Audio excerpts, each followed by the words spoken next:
We are here in Southern California, just down the street from Disney headquarters, and the company is in the throes of a transition, as we all are, from analog technology to digital technology across all of its platforms. We are going to kick off Fortune Brainstorm Tech with a chat with the president and CEO of the Walt Disney Company, Robert Iger. No one is better suited to conduct that interview than Fortune's editor-at-large, Richard Siklos, who's been writing about the intersection of business and media for over 20 years. Please welcome Robert Iger and Richard Siklos.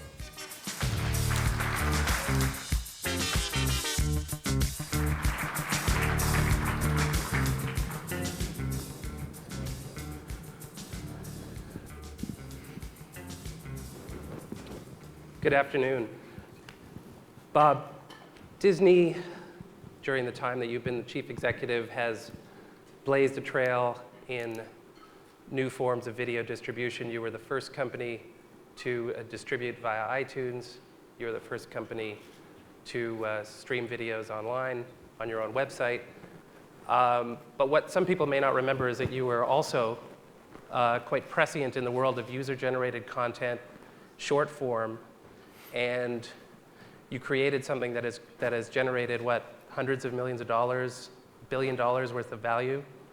And nobody here could probably name what it is, but it's America's Funniest Home Videos, which is it the longest running show on ABC or even on network television? It's definitely the longest running show on ABC. It's 20 years this year. 20 years this year. Network TV, no, 60 Minutes has been on longer. Right, oh, fair enough, fair enough. Although I think it beats 60 Minutes in the ratings. Probably fair to guess that when you conceived or greenlit the show, you didn't think that it would have the sort of futuristic components. No, but I kicked myself over the fact that having put the show on ABC 20 years ago, at some point after that, when I became pretty interested in what the internet can do, particularly in terms of entertainment, that I didn't come up with the idea of YouTube. That would have been pretty cool. Right.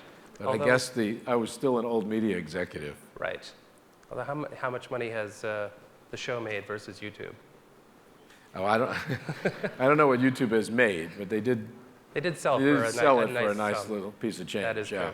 That is true. Well, this is obviously a segue into what is probably the topic of traditional / new, however you want to term it, media, which is, and I think I've written, and I will say again, I kind of hate the word monetization, but getting paid for putting video on digital platforms. And you've done a lot of interesting things. Recently, you invested in Hulu. Mm-hmm. You have made some comments that have expressed some, I don't know if skepticism's the word, but maybe reservation about the idea of authentication, of extending cable's subscribers' ability to watch video onto the web as an exclusive way of distributing it. And you also have talked about a subscription service at the same time for some of your properties at Disney. So help everyone here understand what you're thinking. Well, first of all, we have ample evidence, both in traditional media and new media, that people are willing to pay for quality. They're willing to pay for choice. They're willing to pay for convenience. And in effect, good navigation or good user interface. And they're willing to pay for what they perceive to be value. So I think it's wrong to assume that because there's a lot on the internet that is for free, that it's going to be impossible to monetize. If you offer something that meets the criteria that I just described, you can make money on it or charge for it. I also think that there's a significant amount of headroom in terms of being able to charge for product on the web. And we looked at some pretty interesting statistics recently at the company. People pay about $5 an hour to see a movie in a movie theater. People spend about 75 cents an hour to read books, magazines, newspapers. Sorry it's not higher, given the business you're in. If you watch or subscribe to cable and satellite TV, you're paying about 50 cents an hour to do that. And if you subscribe to an internet service provider and use the internet, that's costing you about 25 cents an hour. So, and if you could look at video games and movies, and music, and there's a lot of information out there about what people are willing to pay for an hour of media. Right. So I feel that if people are spending about 25 cents an hour using the internet today, and $5 an hour to watch a movie, there's plenty of room for people to spend more money on things that they are doing online. The other thing that I think is encouraging is that there isn't one form of monetization online. There are multiple forms. The beauty of the internet is that it is, one, incredibly robust in terms of interactivity, and really robust in terms of its potential to get to know the consumer. So when we think about monetization, we look at advertising. That's what's going on at abc.com and on Hulu and ESPN. We look at micropayments, the ability to spend small amounts of money to buy small things, but to improve an experience. Online social networking, virtual worlds would be an example of that. We look at paid-for content. We do that on iTunes with electronic sell-through of movies and TV shows. And then lastly, subscription, which in a way has probably the greatest potential, because people will spend a lot of money to subscribe to something that is really good. And Sure. that's one of the reasons why we're looking at all different forms of monetization. And you mentioned subscription. We believe that our brand offers us some pretty rich opportunities. It's certainly a differentiator in many respects in terms of entertainment, Disney. And the notion of going online at some point and as a subscriber to a robust Disney entertainment experience is pretty attractive to us. Can you give any And color on what we that are means? developing such an experience, but I'm not going to get Sure. specific in terms of when or what, but you can assume ultimately it'll have guess- movies and TV shows and games and the like. It's not a surprise to anyone that the head of the Walt Disney Company is an optimistic person by nature, which I think Well, you I think are. the head of any company should be optimistic. Fair enough. If you're trying to lead anybody, you better not be a pessimist. Fair enough. Not too many people follow pessimists. That is true. But going back to actually my first comment, you've had 3 years of unencumbered experimentation with new business models and formats, and you've been fairly clear in your message to your employees about let's not be hamstrung. But the frustration, of course, in all media businesses is the lack of monetization, the lack of progress. So what have you learned in those 3 years, and are we all just getting ahead of ourselves? Well, first of all, I think we're at the beginning of the beginning. Right. And jumping to conclusions when you're at the early stages of moving media online or creating media for online would be a mistake. So what we've learned is that people, as I mentioned earlier, are willing to pay for great content and good experiences and choice, quality. We've learned that the computer is an excellent entertainment device, and we've learned that the internet is a very robust entertainment medium. That's really good news. We've also learned that there are still some impediments that need to be dealt with. There's, in some cases, a lack of interoperability. In other cases, the user interface is not that, which lowers the user experience. In other cases, the user interface just isn't as robust as it needs to be. But look, dumb things are getting smart. Dumb consumer electronics are getting smart. Dumb toys are getting smart. Smart things are getting smarter. The new iPhone's a great example of that. Everything's getting connected, and the speed of connectivity is getting much faster. So the problems that we're faced with today in terms of monetizing or making the experience better are going to be solved thanks to sort of those trends, which are pretty dynamic. Sure. And let's just flesh out the 2 other examples of things you've done recently. So you invest in Hulu as essentially an equal partner with News Corp and NBC Universal. You do so after it's been up and running, after a period of time. But that doesn't mean you're committing to the idea of free-to-air advertising supported distribution. No, as I said, what it means is that, well, first of all, we believe in Hulu as a consumer experience. And while we were somewhat skeptical at the beginning, They made us believers because they created a great product and a great user experience. And this is one, as I said earlier, there are multiple forms of monetization, and this is one. By the way, it's possible that Hulu will look at monetizing in different ways as well. Sure, of course. It's maybe not just about selling ads. There may be other opportunities. What were they doing that you weren't seeing at ABC.com or elsewhere in your business that you thought, this is actually maybe, is it just a scale issue or is it a Part technology? of it was, it was a little, we have good technology. We're really, what was accomplished by the technology folks at ABC was really impressive in that they created a great user interface and used great technology to do that. And there's really nothing about that experience that I would consider a negative, actually quite positive. But the power of aggregation, of growing traffic with more content and aggregating more content and more brands became more and more evident to us. And we didn't do it exclusively, meaning we're going to continue to serve consumers with product on abc.com, but felt that it would be wise for us to join rather than just compete. And we do so not only as content providers, but also as equity partners. And you also get to, it's a 2-year commitment, correct? The exclusivity part of it? I don't know how, I'm sorry, I don't recall how detailed we Fair got enough. publicly, so I don't want to disclose something that may have not been Fair disclosed. enough. Let's The talk. exclusivity is a distribution exclusivity. Right, that's right, exactly. You can't go start a YouTube channel or something like it during the same Correct. period. So the other issue, of course, is this idea, authentication, TV everywhere. Why don't we preserve the ecosystem? Disney is this very sprawling company, $35 billion in revenue, but according to a report I read yesterday, 65% or more of operating profit comes from cable networks, and this analyst was saying Disney is essentially a cable network company. So the argument in favor of authentication is let's preserve the ecosystem. We're getting paid the most money we can receive for now and hopefully the foreseeable future. So why not just let the 80 or 90% of people who pay already watch it online and the rest of everyone else can fend for themselves?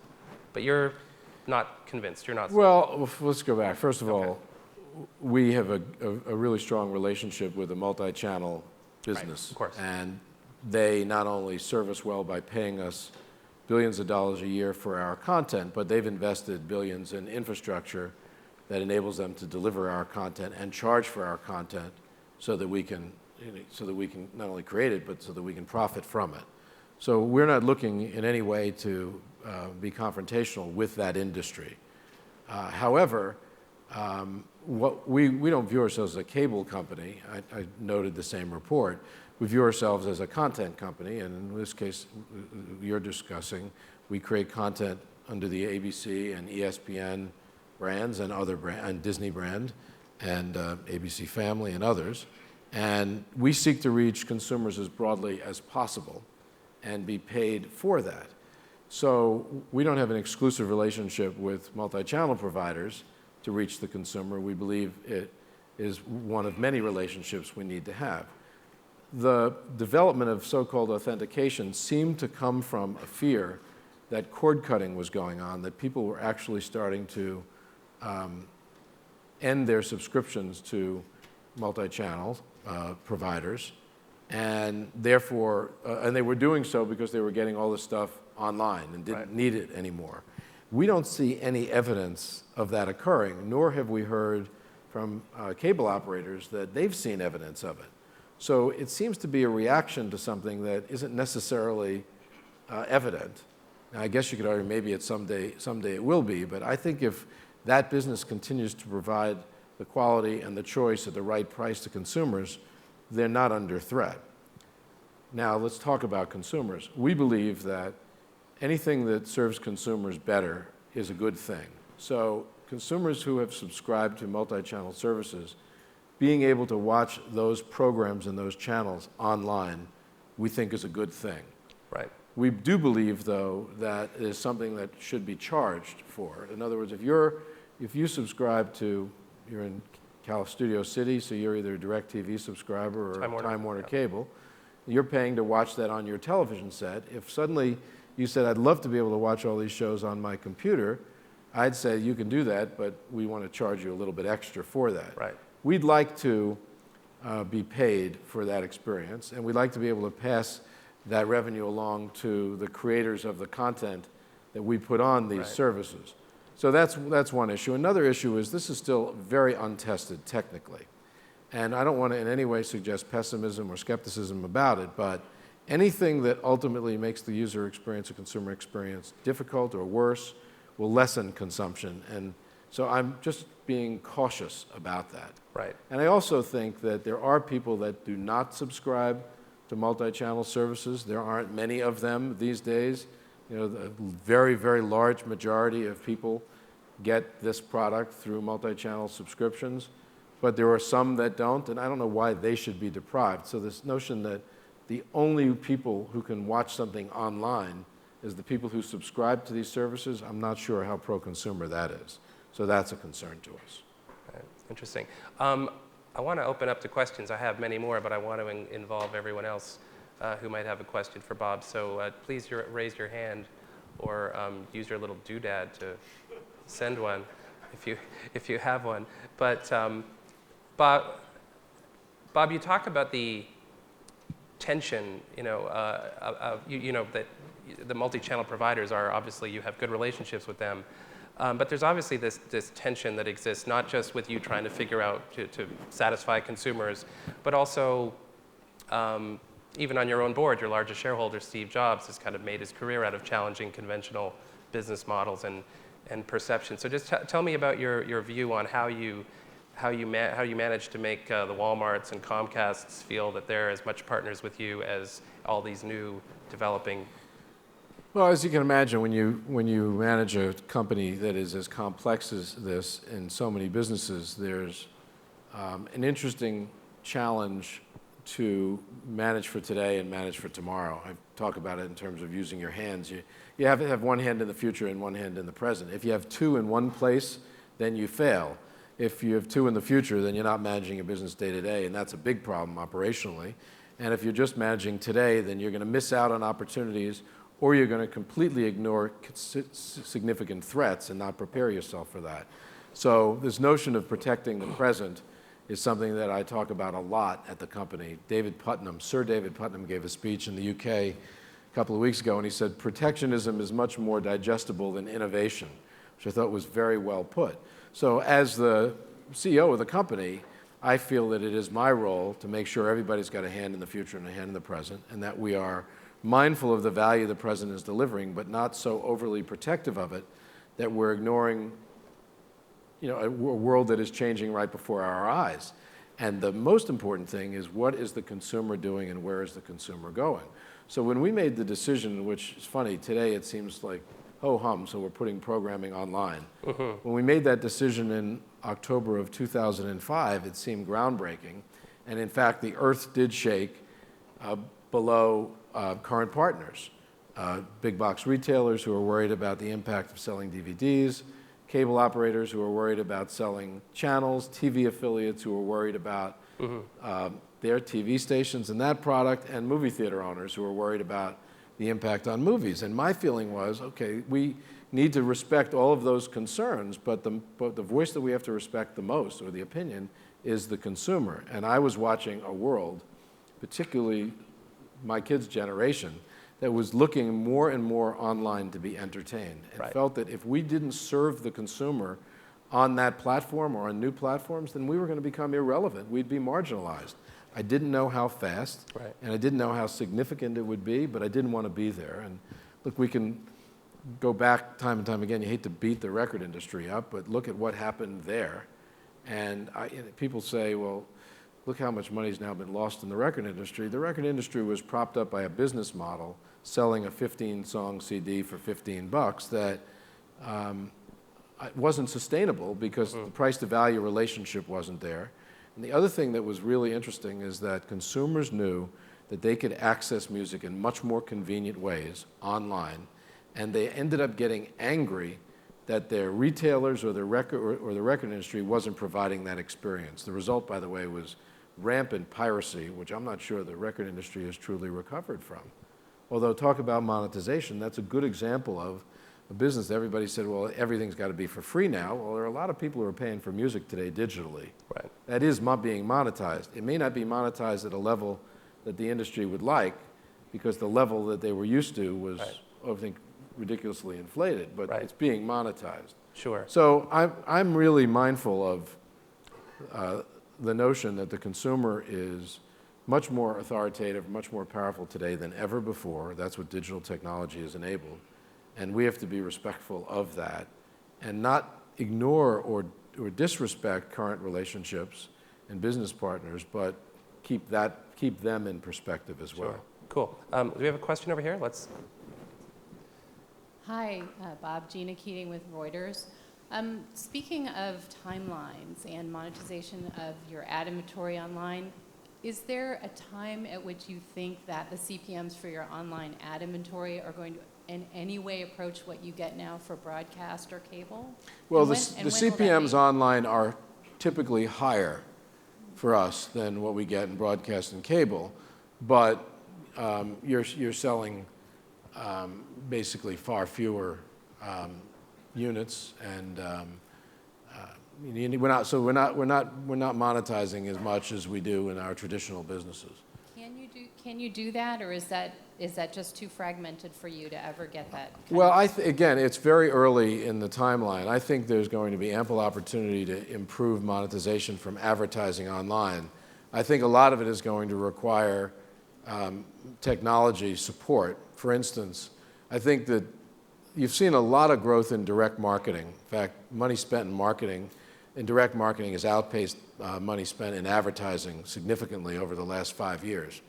And the opportunities in terms of direct marketing are huge online. And what I mean by that is basically tracking behavior and targeting that behavior and using the information that you provide to increase return on investment in market spend online. So for instance, if we know that you've gone online and looked at 5 different automobiles in the last week, then you're a great consumer for us to serve up a 30, or who knows, it doesn't necessarily have to be 30 seconds, but an advertisement for an automobile. And if we could sell your behavior to a consumer, to an advertiser or a marketer, that potentially can be extremely valuable, both to the marketer and to the seller of the marketing time. So I'm actually pretty bullish about what technology is going to allow in terms of behavioral tracking.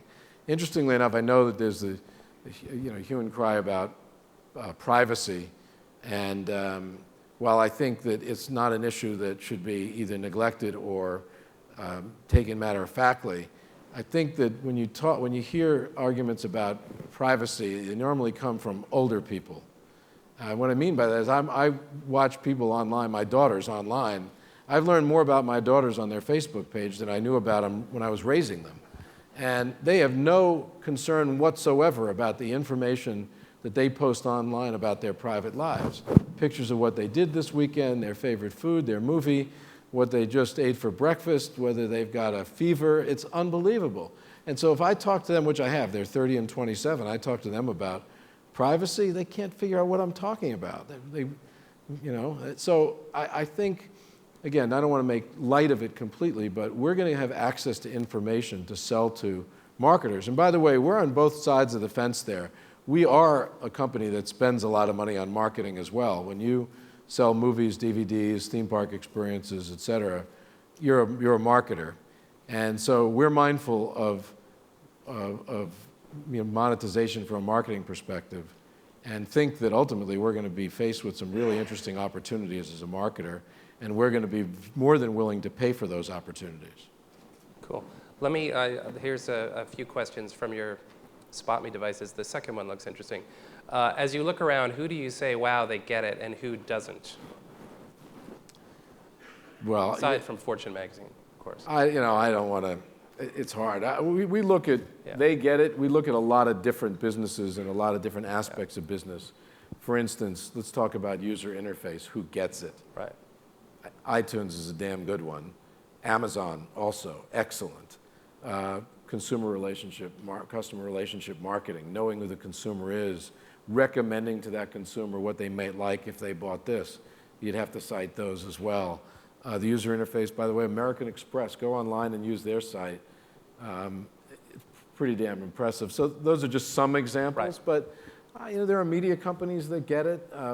We respect a number of our competitors and think, look what News Corp and NBC did with Hulu. They really get it. What's going on the subscription side with World of Warcraft and Blizzard, very, very impressive, extremely impressive. So Walmart, when it comes to sustainability, another issue, by the way, that looms large, both in our near future and our long-term future. I think you can't operate a big global company today without being focused on corporate social responsibility and sustainability. So there are a lot of different things that we look at where we say, boy, they really get it. Right. A few that we say don't, but I'm not going to mention those. Right, fair enough. And on that note, let me say thank you very much, Bob Iger. That was quick. Come out. It was too quick, but we're over time by 53 seconds, but thank you so much. Okay. Thank you. Thank you.